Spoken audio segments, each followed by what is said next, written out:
Assalamualaikum warahmatullahi wabarakatuh. Perkenalkan, nama saya Ristiani, JGP Angkatan 9 dari BPKP Jawa Tengah, Kabupaten Wonosobo.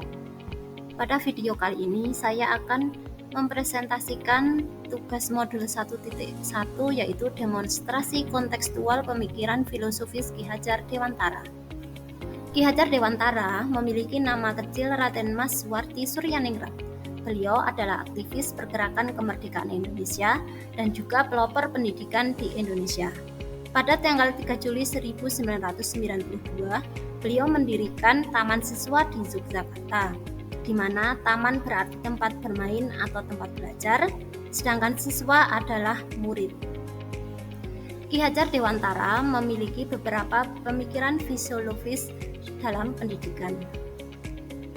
Ki Hajar Dewantara memiliki pemikiran tentang trilogi pendidikan, yaitu yang pertama ing ngarsa sung tulodo, artinya pendidik di depan harus dapat memberi taulatan yang baik.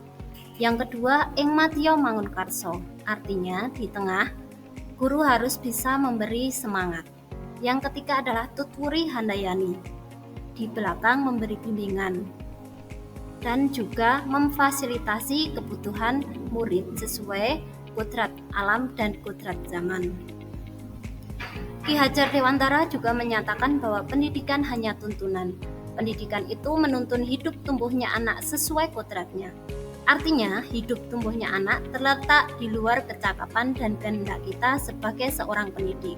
Pendidik hanya dapat menuntun tumbuh atau hidupnya kekuatan itu agar dapat memperbaiki lakunya, bukan dasar hidupnya dan tumbuhnya itu. Ki Hajar Dewantara mengibaratkan pendidik adalah petani dan murid adalah benih.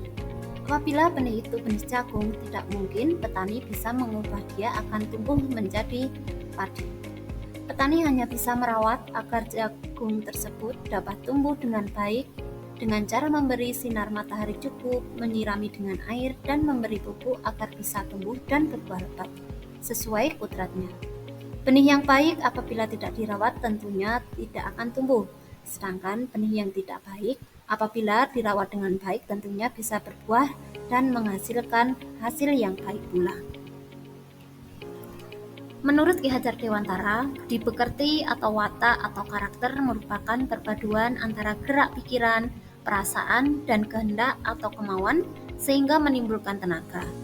Budi pekerti juga dapat diartikan sebagai perpaduan antara cipta atau kognitif, karsa atau afektif, sehingga menciptakan karya atau psikomotor. Budi pekerti melatih anak untuk memiliki kesadaran diri yang utuh untuk menjadi dirinya dan kemerdekaan orang lain.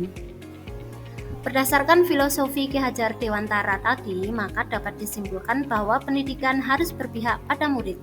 Untuk itu perlu strategi dalam mewujudkan pemikiran Ki Hajar Dewantara, yaitu pendidikan yang berpihak pada murid sesuai dengan konteks diri murid dan sosial budaya di daerah asal.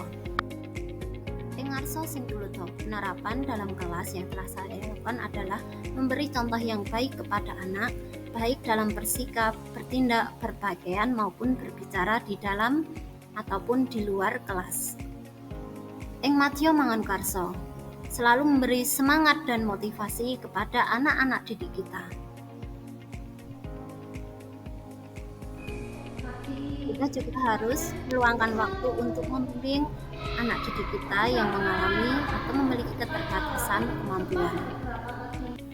Selain itu, kita juga memfasilitasi siswa sesuai kodrat zaman, yaitu dengan kemajuan teknologi, anak-anak juga kita ajarkan untuk memanfaatkan seperti komputer, laptop, atau HP di dalam pembelajaran agar anak-anak lebih mudah memahami suatu materi. Penerapan menuntun sesuai kodrat alam dan kodrat zaman yang ada di sekolah saya adalah dalam kegiatan ekstrakurikuler dan kokurikuler. Contoh kegiatannya adalah ekstra pramuka, ekstra pantomim, ada ekstra renang, ekstra menggambar, dan lain sebagainya.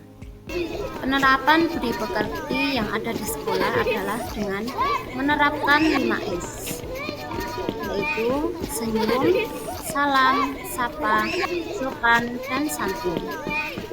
Yang selanjutnya adalah menerapkan kata ajaib tolong, terima kasih, dan maaf.